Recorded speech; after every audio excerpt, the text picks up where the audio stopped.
कभी तजिया पर तो कभी किसी हिंदुओं ने पत्थरबाजी नहीं की। अगर भारत के अंदर रामनवमी का जुलूस नहीं निकले तो कहां निकलेगा? क्या पाकिस्तान में निकलेगा? कहीं और मुस्लिम कंट्री में निकलेगा? ये संयोग नहीं था भैया, एक प्रयोग था। आज देश में जितने जगह घटना घटी है, ये संयोग नहीं, पहले से एक सोचा समझा प्रयोग है। देश के तमाम वो टुकड़े टुकड़े गैंग और अपने को सेकुलर कहने वाले लोगों की जुबान बंद हो गई। कभी ऐसा हिंदुओं ने तो नहीं किया। किसका टॉलरेंस है? कौन इनटॉलरेंस है? यानी अब ओवैसी हमें ज्ञान दे रहे हैं जैसे उनका भाई ज्ञान दिया था कि 15 मिनट में हम खाली कर देंगे। जेएनयू को लोगों ने भारत तोड़ो अभियान का केंद्र बिंदु बना दिया। कल रामनवमी का दिन था। रामनवमी के दिन पर जिस तरीके से जब यात्रा निकाली जा रही थी, शोभा यात्रा, कई प्रदेशों में पत्थर फेंके गए, उन पे हिंसा की गई। मध्य प्रदेश है, गुजरात है, झारखंड है, पश्चिम बंगाल के आसनसोल में ये घटना हुई है। देखिए, मुझे समझ में नहीं आता कि जो लोग भारत में कहते कि अब मुझे डर लग रहा है, आज उनसे मैं पूछना चाहता हूं, कभी तजिया पर तो कभी किसी हिंदुओं ने पत्थरबाजी नहीं की। लेकिन क्या कारण है? टॉलरेंस और इनटॉलरेंस की विषय तो आप उठाते हो। कौन इनटॉलरेंस है, कौन टॉलरेंस है? अगर भारत के अंदर रामनवमी का जुलूस नहीं निकले तो कहां निकलेगा? क्या पाकिस्तान में निकलेगा? कहीं और मुस्लिम कंट्री में निकलेगा? और यहां भी अगर करौली में घटना घटी, क्या वो क्रिया प्रतिक्रिया थी? ये सोची समझी, ये संयोग नहीं था भैया, एक प्रयोग था। आज देश में जितने जगह घटना घटी है, ये संयोग नहीं, पहले से एक सोचा समझा प्रयोग है। और इस समय देश के तमाम वो टुकड़े टुकड़े गैंग और अपने को सेकुलर कहने वाले लोगों की जुबान बंद हो गई है। चाहे समाजवादी पार्टी उत्तर प्रदेश या कांग्रेस हो या जो भी पार्टियां हैं, एक पार्टियां, कई पार्टियां हैं, मैं उस पर कोई कमेंट नहीं करूंगा, सबकी जुबान बंद है।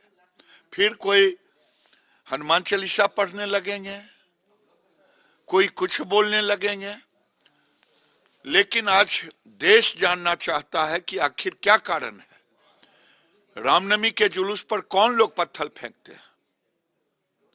तजिया पर तो हमने नहीं फेंका।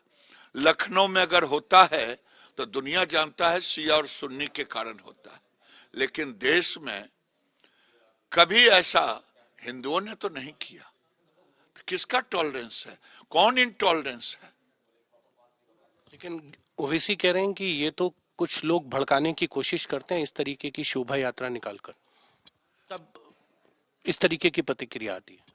यानी अब ओवैसी हमें ज्ञान दे रहे हैं जैसे उनका भाई ज्ञान दिया था कि 15 मिनट में हम खाली कर देंगे।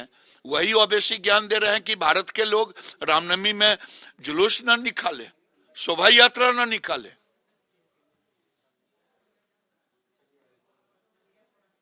ये पाठ न पढ़ाएं तो बेहतर होगा।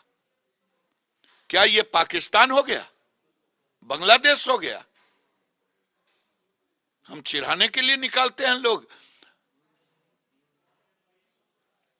सर, लेकिन कल जेएनयू में जब एबीवीपी के छात्र वहां पूजा कर रहे थे तो उन्होंने कहा लेफ्ट विंग के कुछ छात्रों को कि यहां पर नॉनवेज ना खाइए, आज रामनवमी का दिन है।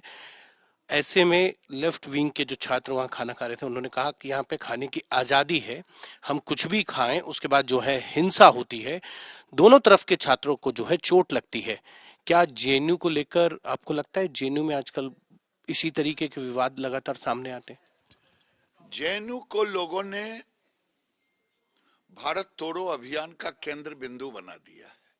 टुकड़े टुकड़े गैंग, कभी अफजल गुरु की बरखी मनाएंगे, कभी कहेंगे हम शर्मिंदा हैं, तेरे कातिल जिंदा होंगे हैं, और राजनीतिक दलों के सिरमौर वहां जाएंगे, चाहे कांग्रेस हो, चाहे लेफ्ट हो, चाहे अन्य राजनीतिक दल हो। ये देश का एक तरह से धैर्य की परीक्षा ले रहे हैं, जो उचित नहीं है। सर, अंतिम सवाल है, क्या आपको लगता है कि एबीवीपी के छात्र कह रहे थे कि आज आप नॉनवेज मत खाइए, रामनवमी का दिन है, आपको अगर नॉनवेज खाना है तो दूर चले जाइए, लेकिन लेफ्ट विंग के लोगों का कहना था कि हम खाने की आजादी है, हम कहीं कुछ भी खाएं, मारपीट होती है। लेफ्ट विंग कह रहा है कि एबीवीपी ने शुरुआत की, एबीवीपी कह रहा है लेफ्ट विंग ने शुरुआत की मारपीट की। आज तक कभी एबीपी ने मारपीट नहीं शुरू की है। आज जितने लोग उसमें पीटे गए हैं वो तो सब लेफ्ट विंग के लोगों से पीटे गए हैं। और छात्रों को, लड़कियों को जिस ढंग से बुरी तरह से घायल किया है, शर्म आनी चाहिए। अपने को तिस्मारखा बताने वाले लोग लड़कियों पर हाथ छोड़ने का काम किया।